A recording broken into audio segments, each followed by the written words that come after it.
Do you contribute the maximum to your 401k each year? Did you know this may actually be costing you money? In some recent plans I did, I found clients who were missing out on matching funds, not because they weren't putting in enough money, but because they were putting in too much. Now, a 401k plan is set up by the employer and allows people to contribute up to $18,000 a year if they're under 50, or $24,000 a year if they're over age 50. Let's call that the contribution limit. Now, typically what happens is they will match your funds, say 3% is pretty typical. So if you put in 3% or more, they'll put in 3% or more. And many of you know that if you only put in 1 or 2%, then you wouldn't get the full match. But what many of you don't know is that if you put in too much, you might be costing yourself several $1,000s a year. Now, the problem occurs because they front-loaded their contributions, meaning they put it in early in the year.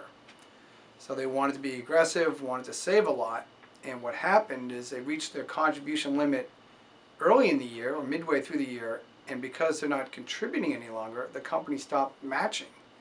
And that's what costs them several $1,000s a year. So how do you fix it? That's what we want to talk about. And let's look at a specific example of what happened. Here we have two employees, each making $240,000 a year.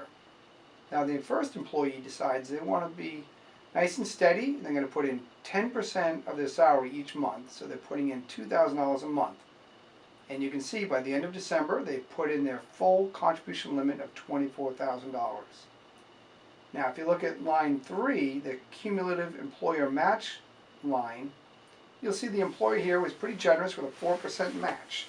So they're getting $800 a month, and by the end of the year, they brought in a $9,600 match.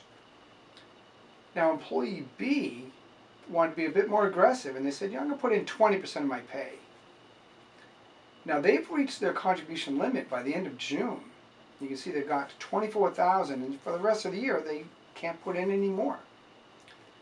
Now, they were also getting a 4% match, but notice it's no higher than employee A. But what's different is that by July, they stopped receiving the match.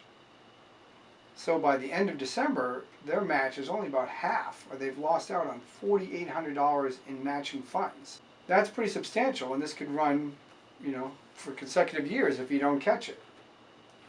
So how do you fix it? Well, the key way is to think like employee A and even out your cash flow so that you reach your maximum at the end of December, or as close to it as you can get.